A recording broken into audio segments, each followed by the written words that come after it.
지금 시간이 많이 돼서 그 재판장님 괜찮으시다면 재판관님들 질문을 먼저 좀 아니 지금 다 있으시면 하시고, 하시고. 네, 네. 마무리를 우리 재판부에서 할 테니까. 네, 알겠습니다. 하세요. 네.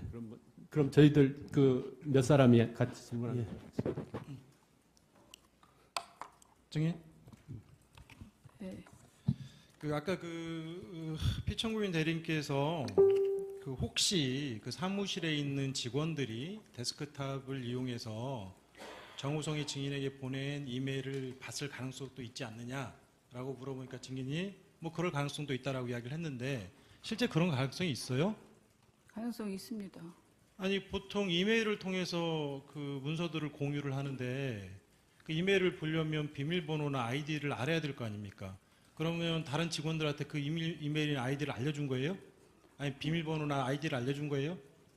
아니 그거를 막 켜놓은 상태일 수도 있고 뭐 그런 가능성이 있다는 거지 그 방법까지는 전 모르겠습니다. 아니 그러면 그건 물어볼게요. 그럼 직원들한테 비밀번호나 아이디 알려준 사실 있어요, 없어요?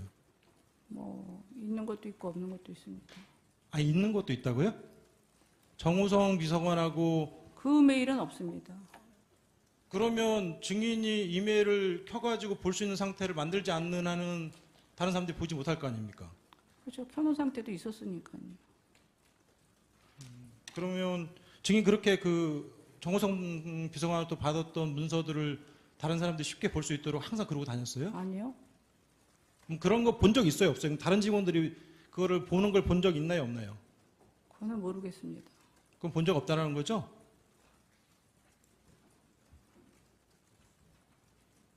그거는 모르겠다고 얘기하지 않았습니다. 그래, 알겠습니다. 증인은 뭐 고영태, 뭐 유상영, 그다음에 뭐 박헌영, 노승일 이런 사람들이 기획해서 증인을 모함하고 있는 것으로 보인다라는 취지로 지금 주장하고 있는 거죠. 증인 그렇죠? 네. 거기에 정현식 씨도 포함돼요? 아까 그 피청구인 대리인 측에서 정현식 씨도 포함되는 것처럼 물어보는 것에 대해서 답을 해서 아니 저는 포함된다고 얘기는 하지도 않고 그분이 왜 그렇게 갑자기 저한테 그렇게 얘기하는지 모르겠다고 얘기한 것 같습니다. 그러니까 뭐 고영태 씨와 고영태 씨하고 원래 친분이 있던 사람들 외에 정현식 씨는 그 같은 부류의 사람으로 보기는 어려운 거죠? 그거는 잘 모르겠습니다. 지금 저는 누가 어떤 사람인지 판단이 전혀 안 씁니다. 자, 고영태나 이런 사람들이 분명히 대통령인 피청구인과 친한 것으로 알고 있는 증인을 상대로 해서 협박을 했다라는 건데 그 사실 참 믿기가 쉽지 않아요. 대통령이시면 우리나라 최고의 권력자시고 수사기관을 충분히 동원을 할 수 있는 막강한 권력을 가지고 계신 분인데 그런 분하고 가까운 증인을 협박했다? 자, 쉽게 이해가 안 되는데 그거 어떻게 생각하세요? 쉽게 이해가 안 가도 사실입니다. 그래요? 네. 알겠습니다. 그 2014년 내지 2015년경에 고영태 씨가 최순실 게이트 운운하면서 증인에게 도와달라고 했다라는 거죠? 그렇습니다. 그러면 증인에게 그 도와달라고 하면서 사업도 좀 도와달라 하고 좀 돈도 좀 빌려달라 하고 뭐 이런 식의 부탁을 했었나요? 그랬습니다. 구체적으로 그 어떤 식으로 협박하던가요? 한번 이야기 좀 한번 해보세요. 그 얘기는 지금 할 수 없습니다. 왜요? 아니 최순실 게이트 운운하면서 증인을 협박했다라는 건데 그 구체적으로 이야기를 한번 해보세요. 왜냐하면 그 사람들의 그 뒷배경, 동기, 증인에게 불리하게 말을 하는 그 동기가 의심스럽고 아주 불순하다는 거 아닙니까? 그럼 그걸 정확히 말씀을 해주셔야죠. 그거는 그 사람이 그 이메일을 메시지를 보낸 게 있으니까 전화기를 한번 감청해 보시면 아실 겁니다. 여기서 전화기를 어떻게 감청하나요? 증인이 검찰 그거를 측에 얘기를 하면 증인이 협박을 받았기 때문에 가장 잘 생생하게 아실 것 같아요. 아니 제가 게이트를 한다고 얘기하지 않았습니까? 전체적인 기억은 확실히 안 납니다 지금. 그거는 확실히 받은 겁니다. 주인 그러면 그때 당시에 고영태나 뭐 이런 사람들을 공갈이나 협박으로 수사기관에 혹시 고소하거나 수사 의뢰하지 않았나요? 안 왔습니다. 왜 안 했죠? 아까 증인편에 의하면 살살 달래가면서 진행했다라고 이야기를 했어요. 왜 살살 달래죠?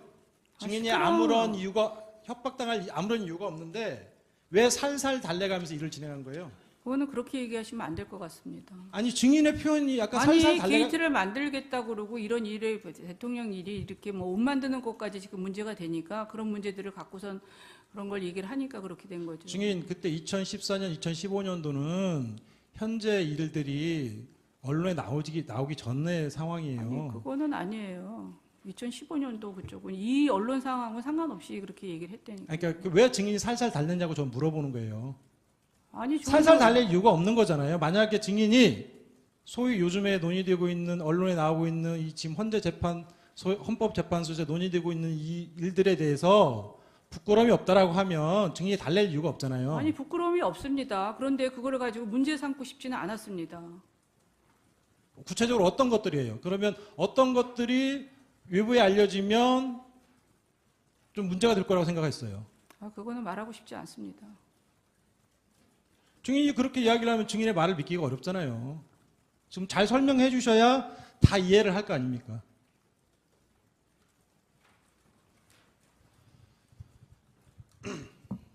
아까 제가 설명을 드렸습니다. 저쪽에. 증인 혹시 피청구인한테 뭐 기출 아줌마나 주사 아주머니 소개시켜 준 적 있으세요? 없습니다. 없어요? 증인의 변호인이 이경재 변호사만 해도 그 주사 아주머니 소개시켜 줬다라고 이야기를 한 적이 있는데요. 없습니다. 그러면 증인의 변호인께서 증인과 달리 확인 안 하고 언론에 발표한 건가요? 확인 안 하고 얘기하신 것 같습니다. 전 그 언론 보도 그래요? 못 봤습니다. 알겠습니다.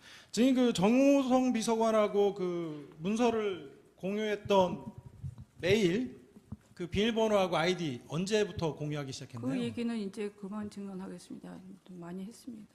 언제부터 하셨어요, 그거를? 그거는 아까도 얘기했습니다. 아까 저 제대로 못 들었어요. 아 그러니까 그 얘기는 이제 제대로 말씀 안 하신 하겠습니다. 것 같은데. 네. 언제부터 공유했는지 그것 좀 시기 좀 이야기해 주실 수 없나요? 네, 지금 기억이 잘 안 납니다.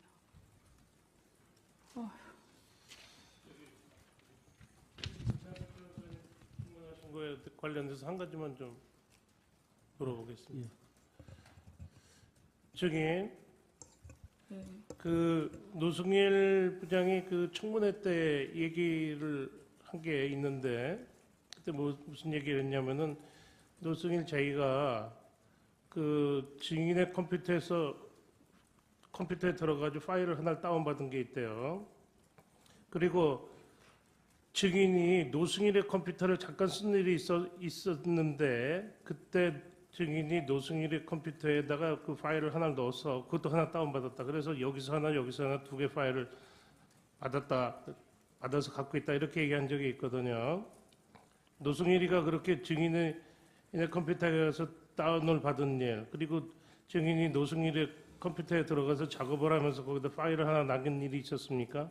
그거는 모르겠습니다. 저는 노승일 씨 컴퓨터를 쓴 기억은 별로 없는 것 같아요. 노승일이 거기에 대해서 자기가 처벌까지 받겠다 이렇게 각오를 했는데 증인은 그런 얘기 들어본 적 없습니까? 네. 그리고 지금 그 협박을 그거는 잘 모르겠습니다. 저희들 좀 묻고 나서 좀 말씀 좀 하셨으면 좋겠는데 순서가 있으니까요. 아니 증인 우리 문 변호사님 말씀하신 거에 대해서 내가 지금 다시 정 변호사님, 지금 논점에서 벗어나는 지금 질문을 하고 계시는데 지금 아니, 한참 신문하다가 지금 중단을 시켜놓고 하고 계시거든요. 파일을 그러니까 안 받았다고 이제 얘기를 아니, 됐어요. 그런 충분히 지금 논의가 됐으니까 계속 빨리 마무리를 하세요. 네, 알겠습니다. 자, 증인 그 미르재단과 관련해서 아까 증언하실 때 이성환하고 차은택 씨가 문제가 있었다라는 식으로 이야기를 하셨는데 그 실제 뭐 어떤 문제가 있었나요? 그거는 나중에 다 밝혀질 것입니다. 이것도 하나의 이거를 헌법재판소에서 밝히는 과정이에요. 네, 너무 그거 정확히 지금 무슨 문제였던지 좀 말씀하시기 어려운가요? 네. 지금 그 문제를 대통령께 보고는 안 드렸는데 대통령께서 이미 알고 있었던 것으로 생각한다라고 이야기를 하셨거든요. 그것도 맞나요? 모르겠습니다. 그렇게 얘기하는 거. 알겠습니다. 마지막으로 하나만 더 묻도록 하겠습니다. 주인 오늘 그 특검에서 이재용 삼성전자 부의장을 대해서 구속영장을 청구한 거 혹시 알고 계시나요? 모르고 있습니다. 그 특검 조사와 관련해서 그 언론지상에 나오는 거는 그 이재용 부의장의 경우 2015년 7월 25일경에 대통령과 면담을 할 때 대통령께서 약 20여 분간 왜 승마와 관련돼서 지원이 제대로 진행되지 않느냐 강하게 질책을 해서 그 직후에 삼성의 박상진 사장이 독일에 건너가 코어 스포츠와 200 몇십억대 용역계약 약정을 하고 그리고 실제 그 이후에 약 10개월에 걸쳐서 약 70억 정도의 넘는 돈을 그 실제 용역대금 내지는 말값으로 보내줬다고 하거든요. 혹시 그 내용 들어본 적 있어요? 무슨 내용이에요? 방금 말씀드린 거. 내용 들어본 적 없습니다. 그리고 270억이라는 거는 그 가상 금액이지 그 사람들이 집행할 저 의지도 없다고 아까 말씀드렸지 아니요. 않습니까? 그러니까 뭐 이렇게 계약서 내용을 말씀드리는 거예요. 그리고 근데 그러면서 자기들은 대통령이 강하게 압박해가지고 어쩔 수 없이 한 자기들 이거 삼성 측의 주장입니다. 강하게 압박해가지고 어쩔 수 없이 한 공갈의 피해자다. 뭐 이런 취지로 주장하거든요. 그거에 대해서 어떻게 생각하세요? 그거는 모르겠습니다. 그 사람들의 주장이니까. 그러면 피해자 아니면은 사전에 그 대통령하고 피청구인하고 삼성 측하고 어느 정도 논의가 돼가지고 진행이 됐다는 건가요? 그렇게 물어보시는 건 아닌 것 같습니다. 아니 그거에 대해서 대답을 하시면 돼요. 제 질문 취지에 대해서 또 뭐라고 하지 마시고 대답하시면 돼요. 질문 취지를 잘 모르겠습니다. 무슨 얘기인지. 아니 그 삼성 측에서는 마치 공갈의 피해자처럼 이야기를 해요. 근데 그분들이 얘기한 걸 제가 뭐라고 얘기를 할 수가 있습니까? 잘 모른다? 네. 예, 알겠습니다. 이상입니다.